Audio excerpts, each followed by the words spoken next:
Mittlerweile sind fast auf den Tag genau 4 Jahre vergangen, seitdem ich die Haartransplantation in Istanbul gemacht habe. Die mit Abstand am häufigsten gestellte Frage ist, ob ich es nochmal machen würde. Und in diesem Video gibt es die Antwort.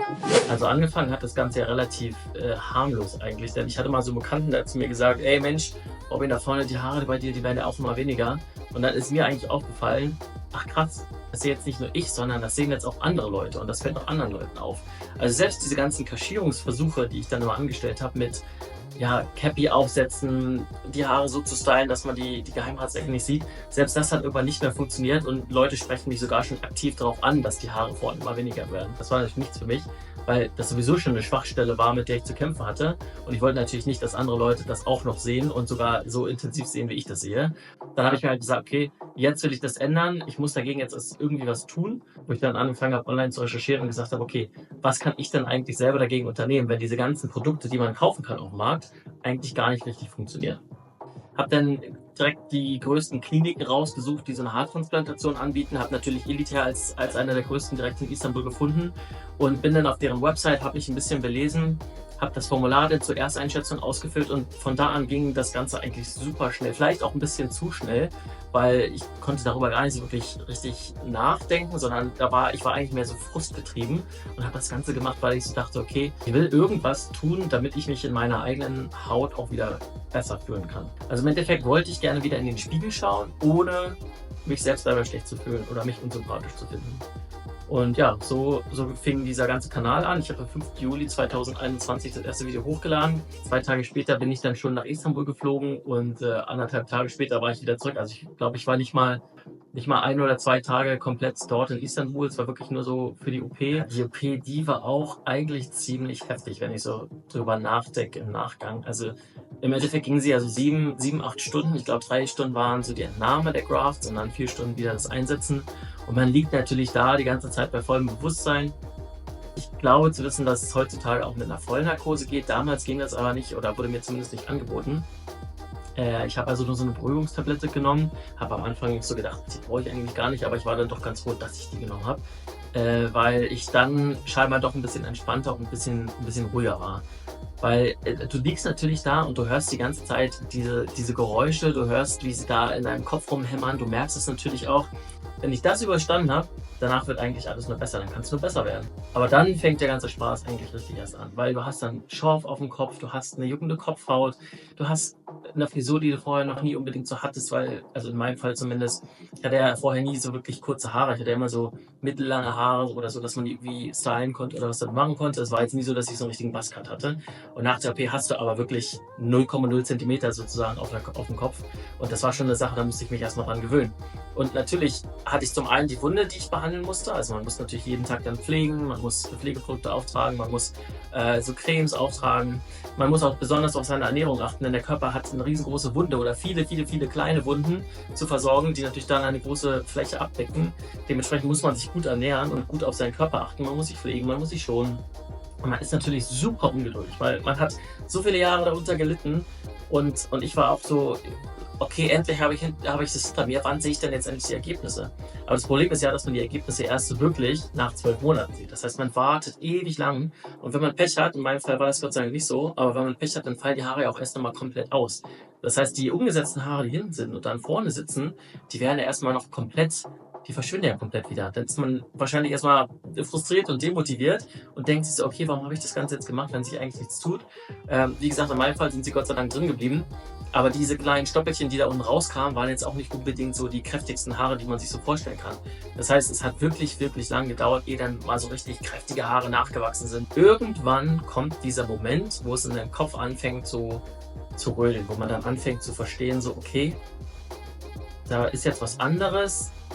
Die Leute nehmen mich anders wahr, ich nehme mich anders wahr. Man guckt sich dann im Spiegel an und denkt sich so, wow, wer ist denn dieser Mensch? Irgendwie doch attraktiver, als ich immer gedacht habe und irgendwie doch so, wie man sich das eher vorgestellt hat und nicht irgendwie so, oh ja, da ist eine Kante, die ist zu weit hinten und da fehlen so viele Haare, sondern nee, irgendwann fängt der Kopf dann an zu verstehen, okay, das bin ich und das ist ein neuer Mensch und ich sehe jetzt anders aus und ich fühle mich damit wohler. Und das ist der ganze Prozess, der dann anfängt, jeden Monat werden die Haare dann länger und sie wachsen und es sieht besser aus und man fühlt sich wohler in seiner Haut. Und dann ist das, wo man wirklich wieder anfängt, so richtig zu leben. Und ich sage auch ganz ehrlich, mein Selbstbewusstsein hat sich massiv verändert seitdem. Nicht, weil ich hübscher oder irgendwas geworden bin, nein, sondern einfach, weil ich wieder ich selbst sein kann. Ich kann ich selbst sein, ich muss mich nicht verstecken wegen meines Aussehens, wo ich denke, das passt nicht in die Gesellschaft rein oder das ist nicht das, was die Gesellschaft erwartet, sondern ich kann wieder derjenige sein, der ich gerne sein möchte. So lebensfroh, selbstbewusst durch die Welt gehen, kann offen auf andere Leute zugehen, mit denen sprechen und muss nicht immer denken, so, oh Gott, jetzt gucken die mir oben auf meine Geheimratsecken oder denen fällt auf, dass ich irgendwie schon Richtung 30 gehe oder über 30 bin oder was auch immer. Vielleicht denken sie jetzt schon, ich bin 40 oder sonst was. Nein, das sind so Gedanken, die dann auf einmal bei mir weg waren und ich dann echt so gedacht habe, okay, es ist jetzt, ja, ich habe jetzt ein anderes Selbstbewusstsein. Es ist auch nichts, was so von heute auf morgen kommt. Es ist mehr so ein Prozess, der sich über die Monate dann hinweg entwickelt, wenn man sieht, dass die Haare wachsen und man dann auch merkt, so, dass die Leute anders auf einen reagieren, weil klar, am Anfang sind die Haare noch kurz und die Frisuren sind noch nicht perfekt. Man muss sich erstmal wieder so finden und gucken, okay, wie kann ich die Haare stylen, dass es jetzt gut aussieht und so weiter. Dementsprechend wird natürlich das Selbstbewusstsein, das wächst auch erst über die Monate hinweg. Das ist nicht sofort gleich wieder bei 100 oder 150%, sondern das ist was sich erst über die Zeit wieder dann so ein bisschen steigert. Und das Witzige ist ja bei mir auch, dass man das auf meinem Instagram-Profil eigentlich ganz gut sehen kann. Ich habe das erst später selber so wahrgenommen, dass ich die Bilder in der Vergangenheit waren immer so Bilder aus der Natur, irgendwelche Tiere oder Landschaftsbilder oder Architekturen oder sonstiges. Und nach der OP oder während der OP ja dann auch schon, habe ich langsam angefangen, so Bilder von mir selber zu machen, weil ich mich selber auf Bildern auch wieder hübsch fand und wieder attraktiv fand und gedacht habe, so, ach Mensch, das ist auch ein schönes Bild von mir. Ich hatte auch kein Problem damit, wenn andere Leute Bilder von mir gemacht haben, weil ich dann einfach so gemerkt habe, so, okay, die Bilder sind nicht mehr so schlimm, die erzeugen in mir kein ungutes Gefühl mehr. Klar, man hat immer Momente, wo man ein bisschen schief guckt oder wo man mal nicht perfekt aussieht, aber das ist wesentlich weniger schlimm als diese Momente, die ich damals hatte, wo ich dann Bilder angeguckt habe und gedacht habe, boah, krass, so sehen andere das, so schlimm sieht das eigentlich aus. Sondern ich habe dann Bilder gesehen und gedacht, so, okay, ja, sieht gut aus, könnte ein bisschen besser sein vielleicht, bin ja immer sehr selbstkritisch, aber die waren weitaus besser als das, was ich irgendwie vorher von mir so an Bildern gesehen habe und so wie ich mich von Bildern immer erkannte. Aber man muss auch mal ganz ehrlich sein, ich habe das wahrscheinlich, wenn ich so im Nachgang reflektiere, nicht einzig und allein für mich gemacht, sondern so ein bisschen auch, um den Erwartungen zu entsprechen, die von der Gesellschaft an einen so gestellt werden. Weil man ist auf TikTok unterwegs, man ist auf Instagram unterwegs, man sieht Werbung online oder Printwerbung in Zeitungen oder draußen auf der Straße, wo immer perfekte Männer mit perfekten Haaren zu sehen sind. Also es gibt ja selten Werbung, wo jemand mal mit Geheimratsecken oder mit Glatze gezeigt wird. Und das ist ja das Bild, was in der Gesellschaft fest verankert ist, dass wir alle perfekt aussehen müssen, dass wir alle perfekte Haare haben müssen. Und natürlich habe ich mich auch davon treiben lassen dann, weil ich dann irgendwann gemerkt habe, meine Haare sehen nicht so aus wie die meisten Haare der Männer, die ich so auf Instagram sehe oder sonstiges.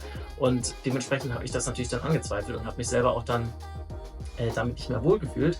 Und das wahrscheinlich deswegen auch ein bisschen gemacht, um der Gesellschaft zu gefallen und um wieder so richtig mich dazugehörig zu fühlen. Deshalb kann ich auch jedem nur empfehlen, denkt darüber nach, warum ihr das macht.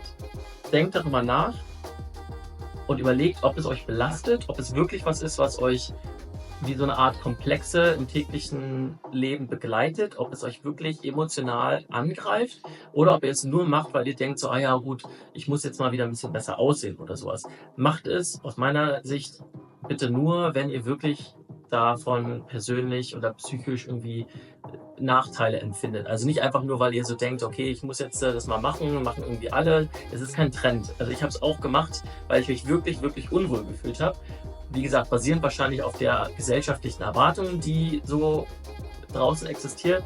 Aber ich habe es unter anderem halt wirklich gemacht, weil ich mich sehr unwohl gefühlt habe und ich mich auch wieder wohlfühlen wollte. Also hört wirklich auf euren Körper, nehmt euch die Zeit und denkt darüber nach. Das ist ein Eingriff, das ist eine OP, das ist nichts, was man wieder rückgängig machen kann. Und es kommt auch mit gewissen Nachteilen, über die ich in einem anderen Video mal sprechen werde. Aber es ist nicht so, dass man einfach dahin geht, sich die Haare transplantieren lässt und dann ist das Problem für ein und alle Mal gelöst. Also denkt bitte wirklich darüber nach und macht euch Gedanken und seid euch im Klaren darüber, warum ihr das Ganze macht. Das ist dein Körper, es ist deine Entscheidung und es ist dein Aussehen. Und wenn du dich damit unwohl fühlst und du das verändern möchtest, dann mach es. Aber mach es nicht, weil du denkst, das ist der einzige Weg, um wieder da reinzupassen.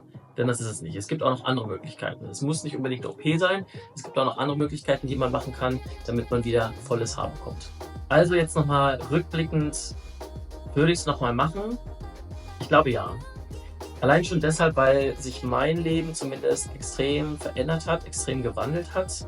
Ich merke einfach, dass ich 'ne andere Ausstrahlung habe. Ich bin mit mir selber viel mehr im Reinen. Ich merke oder ich kenne meinen Wert jetzt wieder besser. Ich habe jetzt wieder Lust, auf meinen Körper zu achten, Zeit und Energie in meinen Körper zu investieren. Ich habe wieder Lust, zum Sport zu gehen, weil ich mir denke: „Ja, okay, ich mache es fürs Gesamtbild.“ Und ich hatte vorher immer so das Ding so: „Gott, ja, wenn ich zum Sport gehe, habe ich ja immer noch die Scheißhaare sozusagen, und es bringt nichts.“ Aber jetzt habe ich wirklich Lust, wieder auf meinen Körper zu achten. Also, ich würde es auf jeden Fall wieder tun. Ich würde auch wieder nach Istanbul fliegen und ich würde es auch wieder bei Edeka machen. Ich meine, ich kenne nur diese eine Klinik und habe nur diese eine Erfahrung gemacht, aber es war keine schlechte Erfahrung. Also von daher würde ich es auf jeden Fall immer wieder machen, weil es hat mein Leben wirklich grundlegend verändert und mein Leben wirklich verbessert. Und ich bin echt happy, dass ich das gemacht habe. Und natürlich ist auch nicht alles perfekt. Ne? Also vorne die Haare, die könnten ein bisschen dichter sein. Hinten, wenn man ganz genau hinguckt, dann sieht man eine kleine Kante. Wenn die Haare zu kurz sind, dann sieht man schon, dass da irgendwie was passiert ist. Also ich sehe es, weil ich es weiß. Und Leute, die vielleicht auch eine Transplantation haben machen lassen, die wissen das wahrscheinlich oder sehen das dann auch. Aber es ist mir egal, weil ich habe wieder Vertrauen in mich und ich fühle mich jetzt wieder wohl in meinem Körper. Und das sind so Kleinigkeiten, die nicht so viel Gewicht haben wie die großen Geheimratsecken, die ich vorher hatte, die mich dann doch mehr belastet haben. Also ich fühle mich wieder wohl in meinem Körper und das ist alles, was zählt. Also wenn du jetzt auch überlegst, ob du eine Haartransplantation machen solltest, dann schau dir auch das Video von Y-Kollektiv zu dem Thema an. Die haben mich nämlich nach Istanbul begleitet und die ganze OP mitverfolgt. Den Link packe ich euch in die Videobeschreibung und schreibt auch gerne mal in die Kommentare, wenn ihr irgendwelche Fragen habt oder irgendwas unklar ist. Ich beantworte das sehr, sehr gerne. Und ansonsten könnt ihr euch noch mal andere Videos von mir anschauen, die ich vor vielen Jahren veröffentlicht habe, vor 4 Jahren. Da findet ihr noch weitere Infos zu der ganzen Haartransplantation und allem drumherum.